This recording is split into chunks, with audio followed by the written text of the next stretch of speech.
Hello les belles, salut, j'espère que vous vous portez super bien.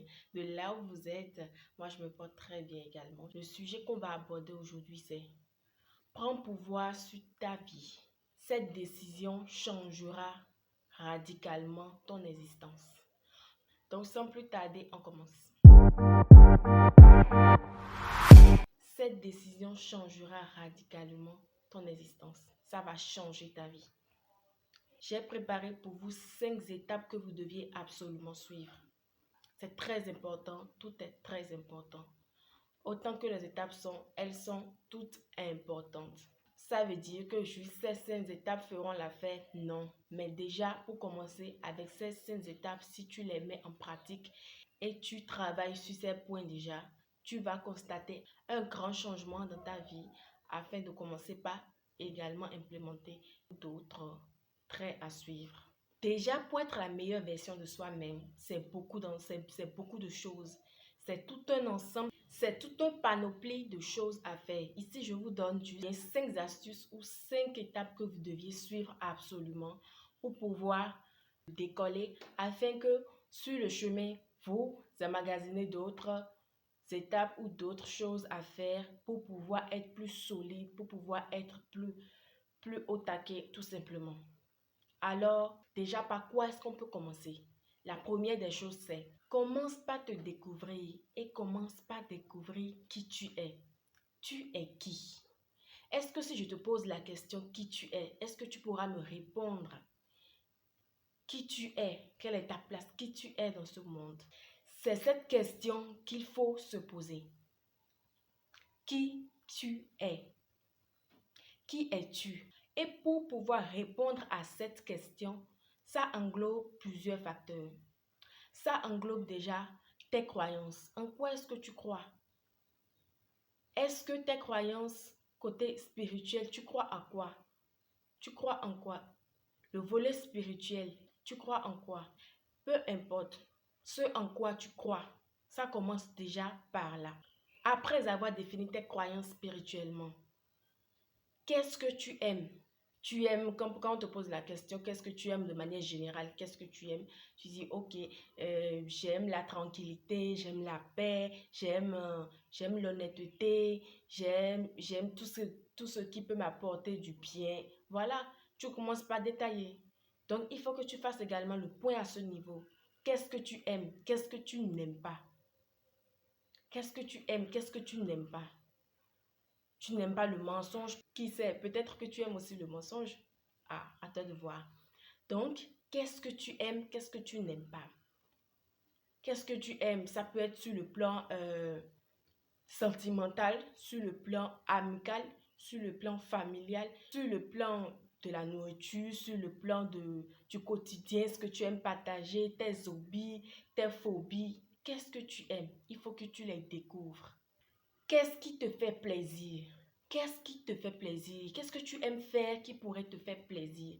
Qu'est-ce que tu n'aimes pas faire qui pourrait te déplaire au plus haut point? Qu'est-ce que tu n'aimes pas? Il faut faire la part de toutes ces choses. Est-ce que tu crois en ce monde ou bien en un monde d'abondance? Est-ce que tu crois qu'il y a de l'abondance tellement dans ce monde que toi-même tu peux trouver ta part de bonheur dedans? Est-ce que tu crois en cela? Personnellement, moi, j'y crois. Je crois que le monde, il y a tellement une abondance inestimable dans ce monde que chacun peut avoir sa part. Chacun peut avoir et doit avoir sa part. Donc, je crois en un monde d'abondance. Pour toi, est-ce que tu crois en un monde d'abondance? Parce qu'il faut déjà que tu arrives à trouver ta place. Tu arrives à te dire, oui, j'ai ma part dans l'abondance de ce monde à avoir. J'ai ma part dedans avant de commencer par vouloir vivre bien et encore plus cette vie. Parce que si tu crois que tu n'as pas d'abondance, si tu crois que tu n'as pas quelque chose à recevoir de ce monde, c'est que tu meurs à petit feu. C'est que petit à petit, tu limites même, comment je vais dire, les grâces divines qui peuvent venir à toi tout simplement. Alors, est-ce que tu crois que tu es dans un monde d'abondance qui peut t'apporter énormément? Deuxième étape, commence par définir tes valeurs. Commence par définir tes valeurs. Quand je parle de définir ces valeurs, c'est par exemple quand on t'appelle quelque part ou même si tu n'es pas présent quelque part et on évoque ton nom quelque part, ce à quoi les gens de ce milieu pensent. Si on dit Mélanie, on évoque le nom, bien on parle de Mélanie quelque part. Qu'est-ce qu'elle incarne? Est-ce qu'elle incarne la paix? Est-ce qu'elle incarne la joie partout où elle passe? Est-ce qu'elle apporte la joie? Est-ce qu'elle apporte la tristesse? Est-ce qu'elle apporte sa générosité? Est-ce qu'elle apporte du bien? Est-ce qu'elle fait du bien autour d'elle? Est-ce qu'elle est intègre? Est-ce qu'elle est intègre? Est-ce qu'elle est gentille? Est-ce qu'elle est réfléchie? Est-ce qu'elle est une belle personne? Tous ces aspects. Quelles sont tes valeurs? Il va falloir que tu définisses tes valeurs. C'est très important parce que tes valeurs également vont t'aider à choisir ton entourage, à choisir avec qui tu dois marcher, avec qui tu peux marcher et comment même marcher. Parce que si pour d'autres, leur valeur c'est le mensonge, c'est un exemple, leur valeur par exemple c'est la tromperie, ils vont plus être avec ceux qui trompent tout simplement. Ceux qui trompent, ceux qui font du faux. Donc, ils vont plus marcher avec ces personnes et être entourés de ces personnes. Mais si par exemple, toi, tes valeurs ne sont pas cela, ou bien dans tes valeurs, il n'y a pas la tromperie, et tu commences pas à marcher avec eux, mais je suis désolée, tu risques de te perdre en chemin. Alors que si tu sais tes valeurs, tu connais tes valeurs, et tu vois ces genre de personnes, tu les fuis tout simplement. Tu restes à l'écart parce que tu n'as pas envie de devenir comme eux et tu ne prônes pas les mêmes valeurs qu'eux, tout simplement. Troisième étape, pose-toi la question, si tu quittais aujourd'hui ce monde, oui, c'est un peu, quand on y pense, c'est un peu dur, c'est un peu un griffe dramatique, mais il faut y penser. Si aujourd'hui tu quittais cette terre, tu quittais ce monde, qu'est-ce que tu regretterais le plus? Ça peut être plusieurs choses. Quelles sont les choses que tu regretterais? Il faut y penser. Et par rapport à ça, tu commences par vivre ta vie. Est-ce que tu regretterais de ne pas avoir assez aimé tes parents parce qu'ils sont partis très tôt ou bien parce que durant toute leur vie ou bien durant toute ta vie, tu as juste pensé juste au mauvais côté des parents et tu ne les as pas aimés comme tu devrais le faire? Et c'est à leur départ que tu as commencé par plus. Ou bien tu as commencé par faire un peu de rétro pour voir que je pouvais plus m'impliquer dans leur vie, plus que ce que j'ai eu à faire. Est-ce que tu pensais à réaliser des choses? Tu rêvais de certaines choses et tu n'as pas pu poser petit à petit des pas pour pouvoir réaliser ces rêves ou bien réaliser ces actions qui étaient importantes pour toi? Est-ce que tu as passé tout ton temps à critiquer et à ne pas aimer ou bien apprécier ce qui est autour de toi, bien ce que tu as? Quelles sont les choses que tu regretterais si tu quittais ce monde? Il faut y penser. Tu fais le point, cela va te permettre de savoir sur quoi tu vas plus te concentrer à l'avenir. Tu ne vas plus te concentrer sur des futilités ou ce qui va te perdre du temps. Tu es plus focus, tu es plus concentré sur ce qui va t'apporter de la valeur, ce qui va te propulser, ce qui va t'amener à évoluer, ce qui va t'amener à bondir et non à te retarder. Pour ma part, chose simple que je fais chaque jour, je me dis, au quotidien, j'ai pour but d'aimer que d'haïr. Oui, je m'aime trop au fait pour avoir la place pour la haine en moi. C'est impossible. Si je pense que cette personne, je vais la haïr tout simplement, vaut mieux ne plus trop être en contact avec cette personne, c'est nettement mieux que d'être en contact avec cette personne et avoir la haine en moi. Et même si je suis en contact avec cette personne, j'ai assez fait du travail sur moi, j'ai assez travaillé sur moi pour ne plus avoir de la haine envers cette personne. J'ai préféré donner, aimer plus que haïr. J'ai la place dans mon cœur pour aimer. Si tu n'es pas là, si je sais que je ne peux pas t'aimer, je garde mon amour pour moi. Je le donnerai à qui de droit. Ne plus avoir la place pour la haine, ça ne sert à rien. Si ce n'est que pour te détruire. Et comme je m'aime assez pour cela, il n'y a plus de place pour ça. Quatrième étape, c'est un point très particulier.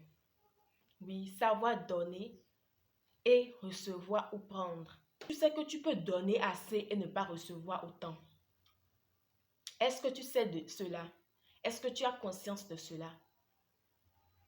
Si tu crois que c'est tout ce que tu donnes, tu dois recevoir, ah non, I'm sorry, tu serais déçu. Comme le disent certaines personnes, la vie n'est pas du bonbon. La vie n'est pas sucrée à tout moment. Et il faut être prêt à donner et à ne pas recevoir. Ainsi va la vie, tu passes à autre chose, même quand c'est le cas. En donnant, il faut être prêt à ne pas recevoir. Ainsi, quand tu ne vas pas recevoir, ça ne va pas te faire autant de mal. Alors donne ce que tu peux. Ne donne pas trop, quitte à ce que au moment de recevoir, quand tu ne vas pas recevoir assez ou bien quand tu ne vas pas du tout recevoir, ça te fasse tellement mal que tu deviens autre chose, tu deviens aigri. Au fil du temps, tu deviens aigri. Tu commences pas à développer des caractères pas possibles, non. Donne ce que tu peux. Si tu reçois, tant mieux. Dans le cas contraire, passe à autre chose. C'est pas la fin du monde. Mais quand même, tu aurais, tu aurais su, ou bien tu vas savoir que au moment opportun, en ce moment, j'ai donné ce que je pouvais. Même si cette personne ne me l'a pas retourné, c'est pas grave. J'ai fait de mon mieux. Tu ne vas pas t'en vouloir, en fait. Tu ne vas pas t'en vouloir. Parce que les mauvaises actions, souvent, après quand on y pense, on se dit, ben, je pouvais faire de telle manière, je pouvais changer telle chose, je pouvais peut-être arranger ça de telle manière, mais je l'ai fait comme ceci. Essaie juste de poser tes bonnes actions. Ce que tu crois qui est bon, essaie de les poser. Ce que tu crois qui est bon, essaie de les poser. Pose-les tout simplement. Tu verras qu'au fil du temps, tu es plus zen, au fait.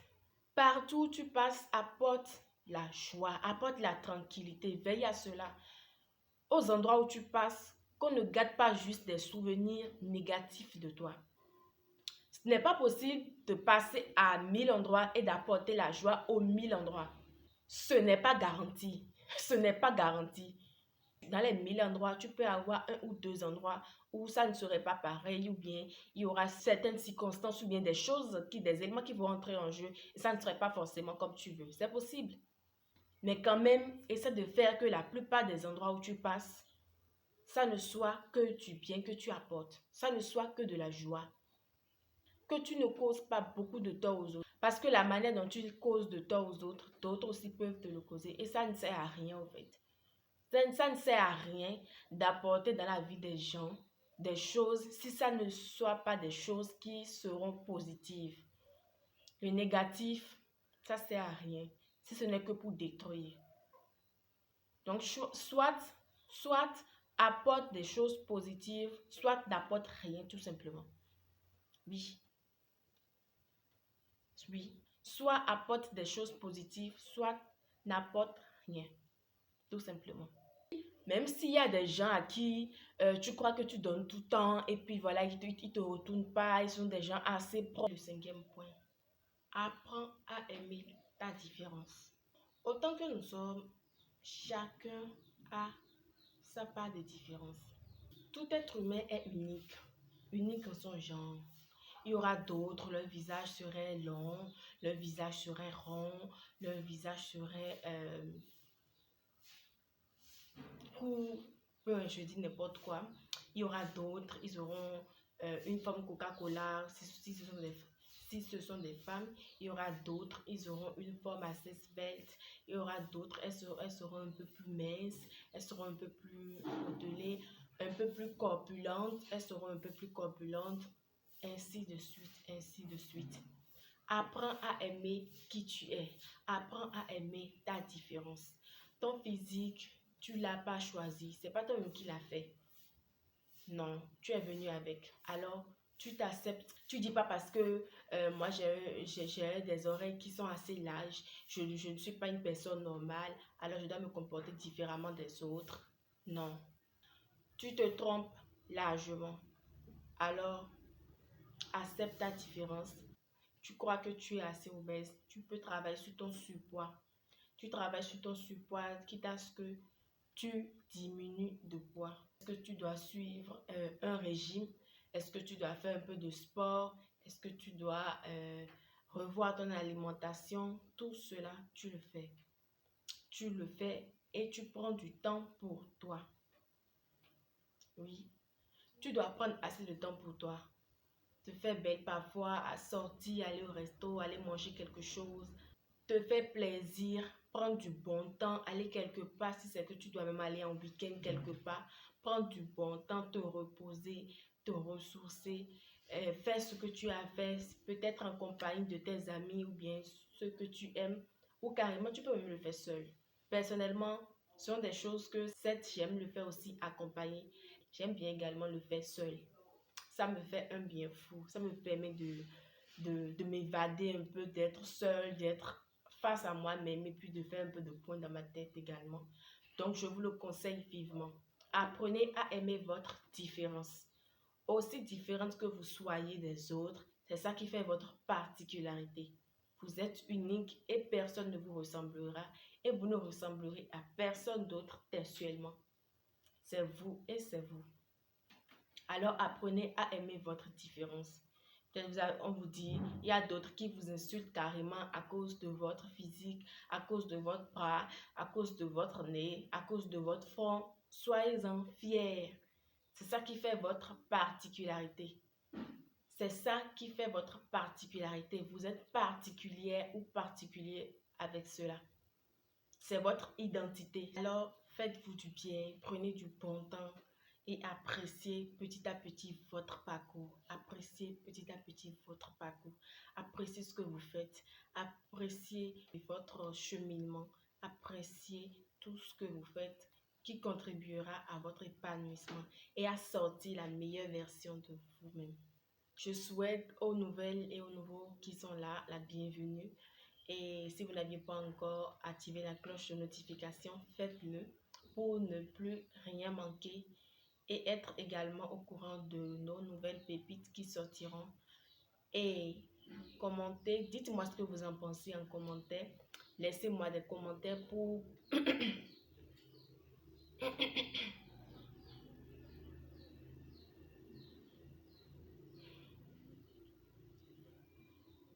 Laissez-moi des commentaires pour dire ce que vous pensez de ces points que j'ai eu à partager avec vous.